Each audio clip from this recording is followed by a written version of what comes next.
하게 되는 특별한 경험을 하게 됩니다.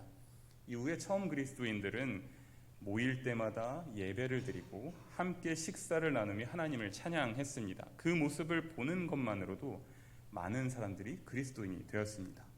그리고 늘 한마음 한뜻으로 연합하는 삶을 살았습니다. 이 처음 그리스도인들이 경험한 이 성령의 임재는 성령이 이끄시는 대로 살아가는 삶의 변화를 불러일으켰습니다. 이 변화, 성령과 함께한 변화가 바로 교회의 시작인 것이겠죠. 또 오늘 이 시간에 참석한 우리 모두가 주님 주시는 은혜를 통해 경험해야 될 것이리라 생각합니다. 성령과 함께 변화되는 삶을 살기를 소망합니다. 또 가정의 달이죠. 첫 주엔 어린이주일, 지난주엔 어버이주일, 그리고 오늘 부부주일까지 하나님께서 우리에게 허락하신 가정의 소중함을 깨닫고 주님께 감사하며 가족들 사이의 사랑을 재확인하는 이 흐름이 참 좋습니다. 말씀 준비하면서 있던 작은 해프닝이 있었는데요. 제가 부부주일은 처음 경험하는 거라 이게 어떻게 준비해야 될까 고민하다가 또 오늘은 성령 강림절이니까 성령 강림절에 맞춰서 설교를 준비했습니다. 그랬더니 윤 목사님께서 메시지를 주셨더라고요. 혹시 준비한 설교가 부부주일에 관한 건지 여쭤보겠다고 하시더라고요. 그러고 보니까 하필 제목이 새로운 언어, 새로운 부르심, 새로운 공동체라고 하니까 이 부부주일에 새로운 이렇게 하니까 조금 마음이 좀 이상하더라고요. 제가 이 제목을 잘못 정했나 그런 생각이 들었는데 마치 다시 결혼하자는 말인 것 같기도 하고 근데 처음에 속으로 아차 싶었는데 그래도 생각해보고 또 기도해보니까 감사한 거는 교회가 탄생하는 이야기나 가정을 이루는 그 시작, 부부의 연이 시작되는 그 이야기가 서로 통하는 부분이 있더라고요. 하나님께 감사드립니다. 서로 다른 삶의 시작점, 각자의 가정을 떠나 새로운 가정을 이루는 이 부부의 관계, 비록 사람은 그대로이겠지만 그 안에서 또 관계의 역동성이 있죠. 주식 그래프처럼 어떤 때는 상한가 치듯이 사랑과 관심과 이해가 넘치다가도 어떨 때는 말 한마디 때문에 상처받기도 하고 관계가 바닥을 치기도 합니다. 이런 여러 가지 관계들 속에서도 우리가 더 어떻게 하면 아름답고 더 사랑스러운 관계를 유지하고 만들어 나갈 수 있을까 이런 고민을 하게 되는데 오늘 준비한 말씀이 결이 잘 맞는 것 같아서 부족한 종이의 입을 통해서 전해지는 그 하나님의 말씀이 또 우리 성도들의 가정에 사랑 넘치는 그 관계의 밑거름이 되기를 소망해 봅니다. 말씀을 전하기에 앞서서 몇 가지 풀기 어려운 문제를 하나가 아니고 한 3개 정도 소개하려고 하는데요. 몇 해 전부터 아마 나름 SNS의 밈으로 좀 있었던 겁니다. 한 3가지인데요. 제가 오늘 준비를 하겠다고 준비를 또 안 해왔네요. 제가 여기 빨대를 하나 가지고 있다고 한번 생각해 보십시오. 잘 안 보이시겠지만 빨대가 있다고 한번 상상해 보시기 바랍니다. 자, 그러면 이 빨대의 구멍은 몇 개일까요? 빨대 구멍은 몇 개일까요? 1개 닿는 사람 이렇게 하겠죠. 1개 닿는 사람 왼손, 2개 닿는 사람 오른손. 어떠실 것 같아요? 1개, 2개. 네. 안 드시는 분들은 아마 모르겠다, 관심 없다 이런 질문 하지 마라 이런 건 아니겠죠? 네. 아마 대답은 1개 아니면 2개다라고 할 것 같아요. 직관적으로 생각하면 어떨까요? 제가 생각해도 직관적으로 보면 1개가 맞는 것 같습니다. 그렇죠? 이렇게 구멍이 하나만 있다라고 할 텐데 근데 이거를 좀 복잡하게 우리는 이 3차원을 살고 있으니까 3차원 육면체로 나눠서 평면들을 만들어 보면 똑같은 모양의 긴 직사각형이 4개가 생기고 양쪽 옆으로 원이 2개가 생깁니다. 이렇게 놓고 보면 구멍이 2개라고도 말할 수 있을 것 같아요. 그렇죠? 양쪽 끝에 원이 2개가 있으니까. 근데 이렇게 생각할 수도 있는데 아마 수학을 좀 공부하신 분이라면 아마 알 수 있을 텐데요. 이 위상수학이라고 해서 차원, 1차원, 2차원, 3차원, 4차원을 연구하는 그런 수학이 있습니다. 여기에서는 같은 차원에서 이걸 찢거나 구멍을 내거나 뚫지 않고서 동일한 모양이 만들 수 있어지면 그거는 하나의 모양이라고 얘기를 합니다. 그럼 우리가 이 빨대라고 하는 것도 한번 얘를 찢거나 구멍을 뚫을 수 없으니까 그냥 이대로 쭉 짜부시킨다 그러나 뭐라 그러죠? 쭉 누르면 압력을 가해주면 아마 이렇게 도넛 모양이 될 것 같아요. 이 도넛 모양이 되면 이거는 구멍이 하나 있는 도형이 됩니다. 그러니까 위상수학적으로 논리적으로 말하면 구멍이 하나가 있다는 게 답이 될 수도 있을 것 같아요. 근데 현실에서는 또 다르죠. 아까 말했듯이 모양을 바꿔보면 2개 같기도 하니까요. 이번엔 좀 더 쉬운 문제를 하나 내보도록 하겠습니다. 우리 몸의 엉덩이는 몇 개일까요? 하나 닿는 사람 왼손, 두 개 닿는 사람 오른손. 엉덩이 몇 개? 하나, 두 개, 네, 두 개. 여기는 좀 비슷비슷하네요. 이건 어떨 것 같습니까? 이거는 사실 저도 답을 잘 모르겠어요. 지난주에 아내랑 한번 얘기를 해봤는데 어디를 기준으로 삼느냐에 따라진다고 하는데 약간 뭐라 그럴까요? 항문을 기준으로 하면 하나가 될 수도 있겠고, 아니면 엉덩이에 이렇게 언덕같이 생긴 요 두 개로 따지면 두 개 있을 수도 있을 것 같아요. 제가 혹시 뭔가 논문이나 어떤 과학적으로 신뢰할 만한 어떤 글을 발견한다면 그때 한번 다시 이걸 이야기해보고 정답이 뭐에 가까울지를 한번 따져보도록 하겠습니다. 마지막에 이건 진짜 논쟁이 되는 문제입니다. 잘 듣고 한번 답을 생각해 보시면 좋을 것 같아요. 이거는 서술형입니다. 이 시나리오를 한번 들어보세요. 친구랑 둘이 2만 원어치 식사를 했습니다. 식사 후에 한 친구가 말합니다. 야, 전에 내가 여러 번 돈 더 냈으니까 이번엔 네가 1,000원 더 내. 이렇게 말했습니다. 그러자 옆에 있는 친구가 그래? 하고 대답했죠. 자, 그럼 여기서 문제. 이 1,000원 더 내야 되는 친구는 돈을 얼마를 내야 될까요? 첫 번째, n분의 1 하면 10,000원이니까 1,000원 더해서 11,000원을 내야 한다. 오른손인가 왼손인가? 왼손. 아니면 둘이 기준으로 봤을 때 1,000원 차이가 나야 되니까 1,500원, 9,500원을 내야 된다. 왼손. 어떻게 생각하시나요? 여러분들, 이거 참 고민되는 것 같아요. 근데 이게 1,000원을 더 낸다 그랬으니까 차가 1,000원이 맞는 것 같기도 하고, 근데 막상 1,500원, 9,500원을 내면 500원밖에 더 안 낸 것 같잖아요. 그렇죠? 500원밖에 더 안 난 것 같고, 이게 굉장히 논쟁이 됩니다. 만약에 내가 1,000원 더 낼게 하고 11,000원 내면 억울할 게 없을 텐데, 네가 1,000원 더 내 해가지고 11,000원을 내면 살짝 억울해질 수도 있을 것 같아요. 내가 2,000원을 더 내는 꼴이 되니까요. 자, 이렇게 보면 우리가 대화를 할 때 그냥 직관적으로 넘어갈 수 있는 일도 있지만 조금 한 번 더 꼬우거나 고민해보면 좀 복잡해지는 그런 일들이 있습니다. 깊이 따져보면 이게 맞는 건지 틀린 건지 모를 때가 있죠. 이런 난제가 그렇습니다. 언어적으로 우리가 일상의 언어나 개념이 사실 논리적인 어떤 대상이 되려면 그 언어들 사이에, 그 언어를 말하는 사람들 사이에 약속이 있어야 됩니다. 그걸 이제 정의라고 하죠. 그래서 그 정의로 의미를 한정시켜 놔야지 말이 될 텐데, 우리가 일상을 살아보다 보면 똑같은 단어를 말할 때 다른 의미로 쓰게 되는 경우가 많죠. 아까 말했듯이 1,000원 더 내, 이 말이 차가 1,000원인지 아니면 n분의 1 한 거에 1,000원을 더 내는 건지, 이렇게 말이죠. 이런 정의가 없다면 같은 단어, 같은 말을 하고 있더라도 다른 의미, 또 다른 생각을 하기 때문에 불협화음을 일으킬 수밖에 없을 것입니다. 처음 그리스도인들의 이 성령의 임재의 경험을 살펴보면 우리가 성령이 나를 인도하셔, 나는 성령의 이끌림을 받는 사람이야, 나는 성령으로 새롭게 태어난 사람이야 라는 말이 우리 그저 습관적으로 그렇지, 아멘 하면서 아마 나오게 될 것 같은데, 만약 과연 내 지금의 삶의 모습이 정말로 성령을 임재한 사람의 그런 모습일까?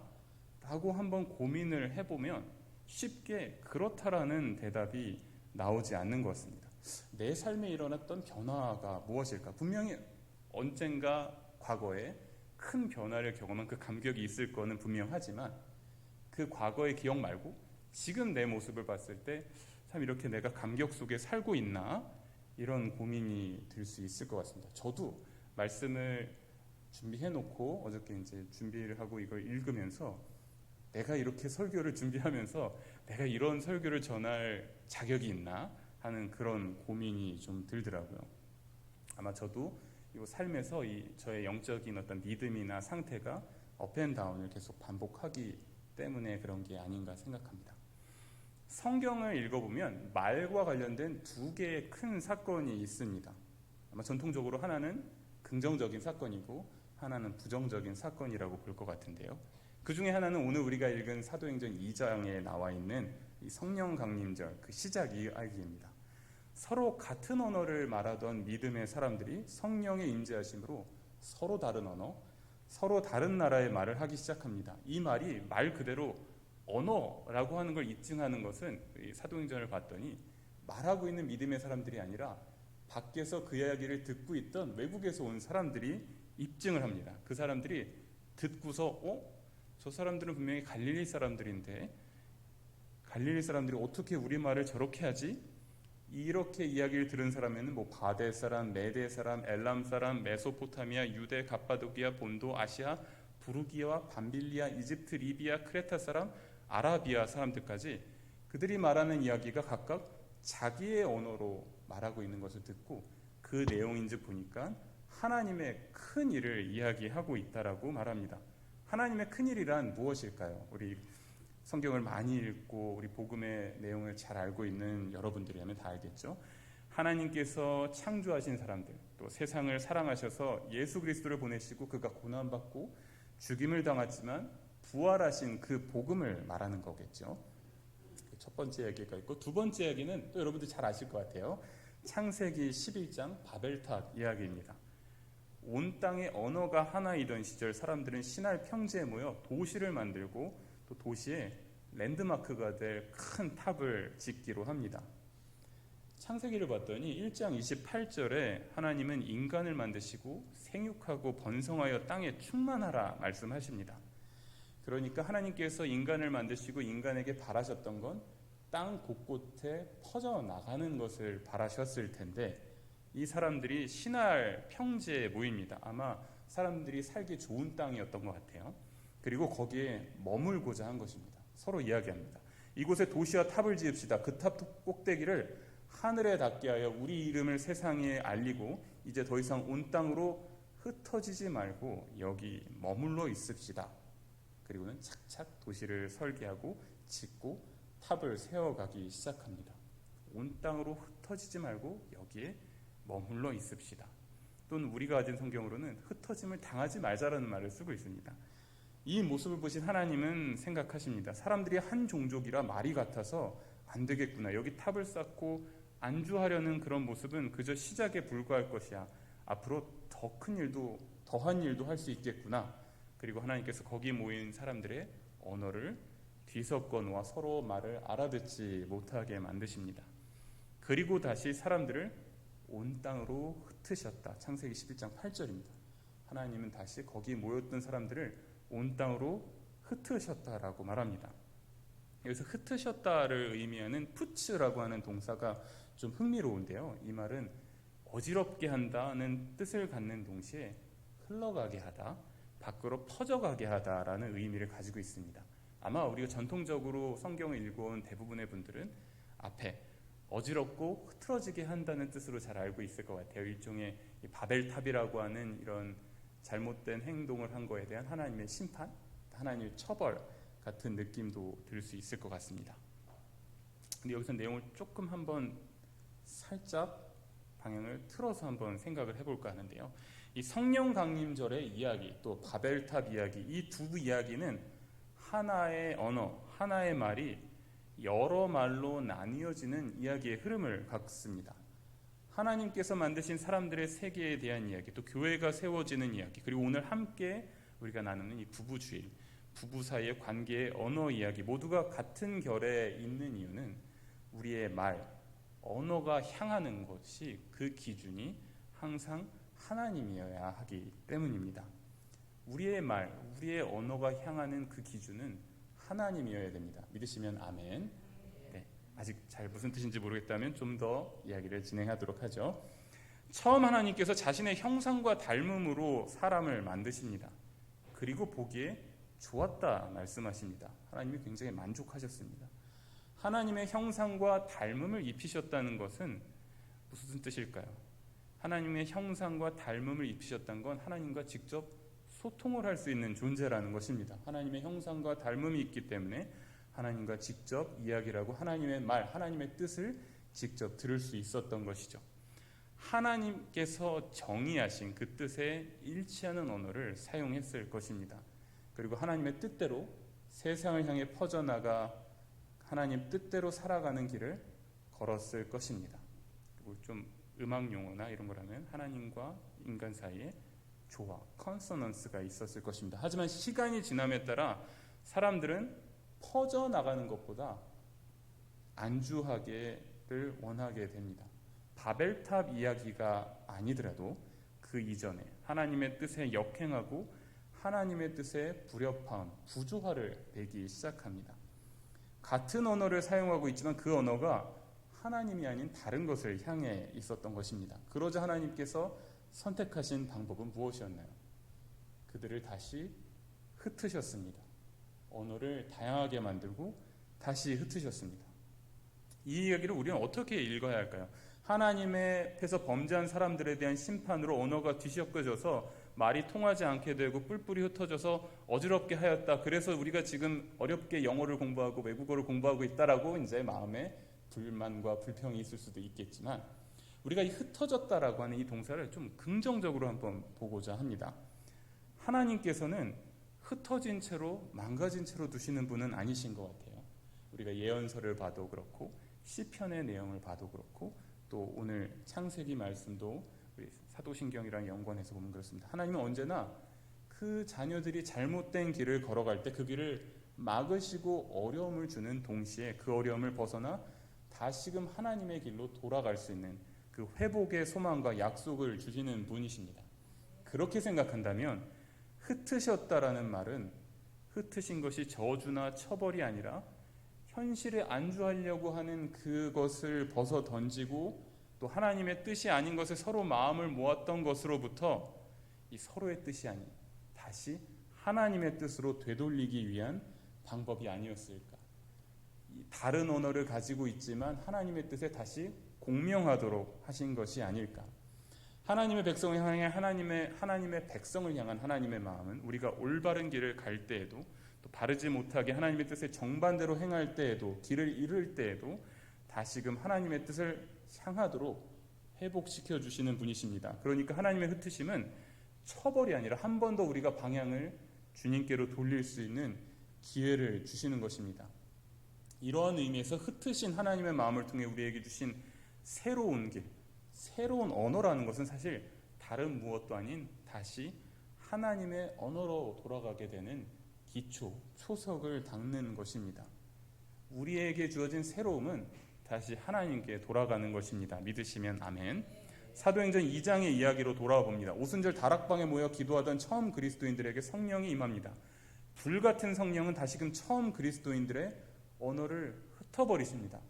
분명히 같은 언어로 기도를 하고 있었을 그때 성령이 임재하셔서 서로 자신이 알지 못하는 언어로 주님의 복음을 말하도록 합니다.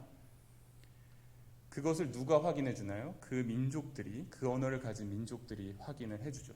물론 그 말을 하는 이들은 이게 어느 나라의 말인지 도저히 알 수 없었을 것입니다. 하지만 그 마음에 하나님께서 행하신 복음, 예수 그리스도를 통해 보여주시는 이 하나님 사랑 이야기를 서로 다른 흩어진 언어를 통해 말하게 하십니다. 그리고 그 흩어진 언어의 결과는 무엇일까요? 밖에 있던 여러 나라 사람들의 외국인들이 하나님의 말씀을 듣게 한 것입니다. 주님의 복음이 단지 유대인에게만 머물지 않고 온 땅으로, 온 세상으로 퍼져 나가게 한 것입니다. 언어란 단순히 우리 입에서 나오는 말, 우리가 쓰는 글에 지나지 않는 것이 아닙니다. 언어는 더 큰 힘을 가지고 있습니다. 교회 공동체를 살아가는 우리의 삶이나 가정생활, 부부관계도 마찬가지겠죠. 언어란 서로에게 관심을 주는 또 관심을 받는 수단입니다. 하나님과 우리 사이에 사랑을 주고받는 수단이면서 사람과 사람 사이에 뜻을 주고받는 방법입니다. 그런데 만약 이 언어가 서로에게 잘못 전달된다면 어떻게 될까요? 11,000원이냐 9,000원이냐 1,500원이냐 9,500원이냐 때문에 끊임없이 갈등이 벌어질 것입니다. 바벨탑 이야기, 또 성령 강림절 이야기에서 하나님은 언어를 흩으셨습니다. 근데 이 흩으심은 우리에게 축복인 줄로 믿습니다. 새로움을 더해주는 것입니다. 물론 이 새로움이란 전혀 공감되지 않는 낯선 어떤 것이 아니라 불편한 어떤 것이 아니라 우리가 처음부터 가지고 있던 그 하나님의 뜻에 공명하게 하는 것, 처음 그 사랑의 관계로 돌아가게 해서 처음에 서로를 향한 돌봄과 이해의 관계를 회복하는 것입니다. 새로운 언어, 새로운 관계, 새로운 공동체, 하나님의 흩으심은 우리를 향한 하나님의 새로운 부르심, 우리가 다시금 하나님의 뜻을 향하도록 그 관계를 회복하도록 우리에게 허락하신 새로운 기회입니다. 오늘 바로 지금 이 순간 우리가 하나님의 사랑을 기억하고 그 마음, 또 또 하나님의 뜻에 모여야 할 이유가 여기 있는 것입니다. 서로 같은 언어를 가지고 있다 하더라도 그 언어가 담은 뜻이 다르다면, 그 언어가 담은 뜻이 하나님의 뜻과 멀리 있다면 하나님께서는 우리의 언어를 흩어버리실 것입니다. 하나님의 심판과도 같은 이 일이 사실은 우리 모두를 향한 하나님의 사랑, 가장 복된 방법인 줄로 믿습니다. 하나님의 흩으심, 그것은 사람들이 분열하도록 우리의 마음이 흩어지게 하는 것이 아닙니다.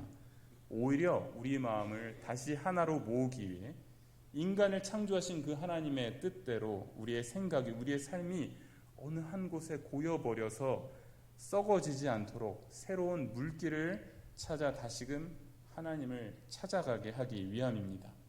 처음 그리스도인들이 보여준 그 성령의 사건이 그랬죠. 바벨탑 사건으로 흩어진 인간들의 역사는 그것으로 멸망하지 않았습니다. 물론 여전히 죄와 갈등, 분열과 전쟁, 다툼이 난무한 시대를 살아가고 있긴 하지만, 그럼에도 불구하고 우리 인류에게는 하나님께서 언제든 하나님께 돌아갈 수 있는 기회를 여전히 주시고 계십니다. 우리 교회에서도 어떤 갈등이나 부딪힘이 있을 때 상대에 대한 어떤 비난, 비방 이전 한번 왜 우리의 언어가 이렇게 갈등을 유발한 것인가를 한번 살펴보면 좋겠습니다. 혹시 같은 단어, 같은 말을 하면서도 서로 다른 뜻을 가지고 그 말을 사용했던 것은 아닌지 한번 생각해 보면 좋을 것 같습니다. 그럴 때 만약 우리가 고집하던 것을 잠깐 흩어버리고 서로 이해할 만한, 서로 납득할 만한, 서로가 공감할 만한 정의가 이루어질 수 있게, 원래 조화를 이루던 소통이 갈등과 부조화를 유발한 그 이유를 찾고 다시금 공명하게 할 수 있으면 어떨까요? 올바른 방향의 소통에서 서로 분열된 방향을 거쳐 다시금 새로운 방향, 원래의 올바른 방향으로 돌아오는 것. 오늘 성령 강림절을 맞아, 또 부부주의를 맞아 우리의 가정생활과 교회생활을 한번 돌아보는 그런 기회가 되길 바랍니다. 말씀을 마무리하면서 제가 설교 때 자주 말씀이나 또 기도에 자주 인용하는 20세기 영성가이자 신학자인 이 하워드 떨만이라고 하는 분이 있는데요. 그분이 More Holy, 더 거룩하게 하소서라고 하는 그런 글이 있는데, 그걸 하나 소개하고자 합니다. 어떤 방법으로든 우리가 생각하는 것 이상으로 우리를 사랑하는 주님의 마음을 생각하며 우리 마음속에 외쳐야 할 믿음의 선언이 아닐까 생각합니다. 주님, 내가 더 거룩하여지기를 원합니다. 주님, 나의 정신이 더 거룩하여지기를 원합니다. 내 생각은 종종 분열되고 흩어져 있습니다. 그렇게 내 정신 또한 분열되어 있는 집과 같아서 내 지적인 마음이라는 그 집에 놓인 통로로 내 마음의 분노와 갈등이 맹렬하게 오르락내리락합니다. 나에게 하나됨이 필요합니다. 오 주님, 그 거룩한 속삭임이 내 마음을 잠잠케 하십니다. 주님, 나의 지적인 마음이 더 거룩하여지기를 원합니다. 주님, 나의 말이 더 거룩하여지기를 원합니다. 말이란 내가 누군가와 소통할 수 있는 가장 흔한 도구입니다. 나에 대해 많이 안다는 것은 사실 나와 다른 사람들 사이의 내면을 연결해 주기 위해 사용하는 그 말을 안다는 것입니다. 그런데 종종 나는 다른 일을 혼란스럽게 하거나 망가뜨리려고 이 말이라는 수단을 사용하고 싶은 유혹에 빠지기도 합니다. 말이란 늘 상대를 찌르고 화나게 하며 상대를 깎아내리기도 합니다. 오 주님의 거룩한 침묵이 나의 말에 침투하여 나의 말이 상처입고 깨어진 사람, 두려움에 떠는 이들을 치유하고 축복하며 온전하게 하는 말이 되게 하소서. 주님, 나의 마음이 더 거룩하여지기를 원합니다. 나의 마음은 나의 바람으로 세워진 성체입니다. 이 마음에서 내 소망이 태어나며 내 영혼 깊숙이 세워진 모든 결심이 그 날개를 펼칩니다. 하지만 이 마음 중심에서 때론 나의 두려움이 자라나고 나의 미움 또한 자라기도 합니다. 물론 그 같은 마음의 중심에서 나의 사랑이 소중히 간직되어 있기도 하고 내 영혼의 깊은 굶주림이 어떤 두려움이나 충격 없이 지켜지기도 합니다. 하지만 나의 마음에는 무엇보다도 당신의 사랑과 온전하심만이 나를 감싸고 있습니다. 내 사랑이 완전해지도록 당신의 사랑과 온전하심만, 내 사랑이 완전해지도록, 그리고 내 마음에 남아있는 욕망의 마지막 조각마저도 더 이상 주님의 영과 부딪히지 않도록 말이죠. 주님, 내 마음이 더 거룩하여지기를 원합니다. 주님, 내가 더 거룩하여지기를 원합니다. 아멘. 우리가 이루어야 할 거룩함이란 무엇일까요? 여전히 죄와 유혹 속에 살아가는 우리가 조금이나마 우리를 향한 하나님의 뜻을 찾아갈 수 있다는 것, 내 욕심과 욕망이 중심이 된 언어가 아니라 서로를 배려하고 사랑하고 이해하고 이해받을 수 있는 언어로 바꾸는 것, 그렇게 하나님의 부르심을 새롭게 깨닫고 사랑으로 하나 되는 새로운 공동체를 이루는 것, 오늘 이 자리에 모인 우리 세부천교회 온 성도들에게 또 온 성도들의 가정에 주어진 숙제가 아닐까 생각합니다. 다 같이 기도하겠습니다. 진리가 우리를 자유케 한다 말씀하신 주님, 주님의 영이 없이는 진리를 깨달을 수 없음을 고백합니다. 주님의 영은 나로 하여금 무엇이 옳은지 그른지 분별하게 하십니다. 내가 무엇을 하든지 무슨 말을 하든지 주님의 영이 나의 행동으로 나타나게 하소서. 성령이 함께 하시면 내가 온전히 그리스도인으로서 살아갈 수 있음을 믿습니다. 성령의 인재하심으로 내 마음이, 내 영이 온전히 변화되는 줄 믿습니다. 주님의 영이 행하시는 창조적인 역사에 무감각하지 않도록 주님의 영으로 내 삶에 생기가 넘치게 하소서. 조용히 주님께 기도하는 이 시간 내 영이 주님의 영으로 새롭게 변화되기 원합니다. 이제 내 삶이 언제나 주님께 쓰임받는 도구로 살아가게 하소서. 주님의 닮음으로 이 땅에 우리를 살아가게 하신 주님, 사랑으로 가정을 이루게 하신 주님, 우리에게 허락하신 가정을 통해 주님의 사랑을 늘 경험하게 하시고 가정 가운데 넘치는 사랑이 우리의 말과 행동 또 우리의 마음을 통해 세상으로 퍼지게 하소서. 두려움과 불안, 갈등이 있었다면 주님 화해하고 다시금 사랑하게 하소서. 이제 우리 가정이 주님께 쓰임받는 도구가 되게 하소서. 예수님의 이름으로 기도합니다. 아멘. 다 같이 결단 찬송 깊어진 삶을 주께 생소하신 찬양일 텐데요. 찬양 배운다는 생각으로 또 하나님께 찬양 드리겠습니다.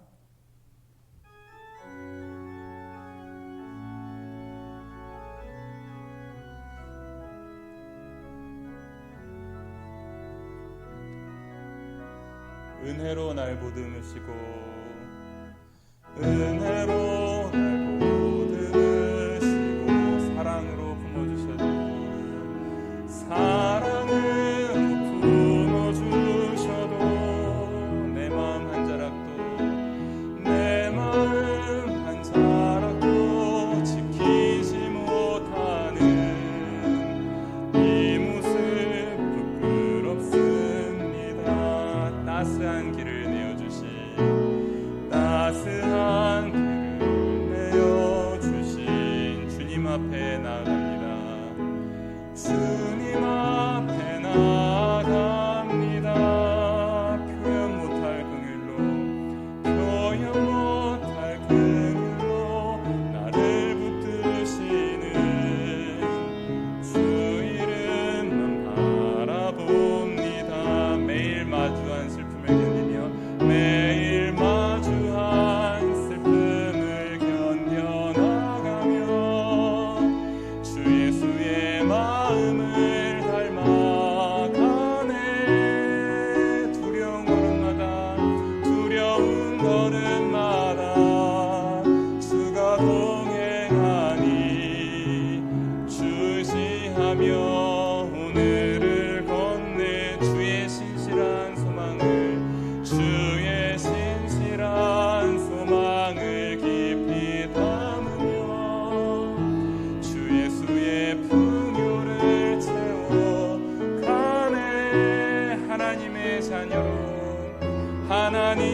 자녀로 명예 지켜가며 깊어진 삶을 주께 한 번 더 고백합니다. 매일 마주한 슬픔을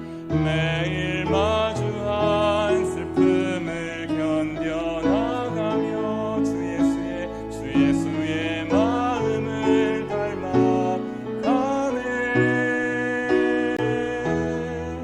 두려운 걸음마다 주가 동행하니 주시하며 오늘을 건네 주의 신실한 소망을 깊이 담으며 주 예수의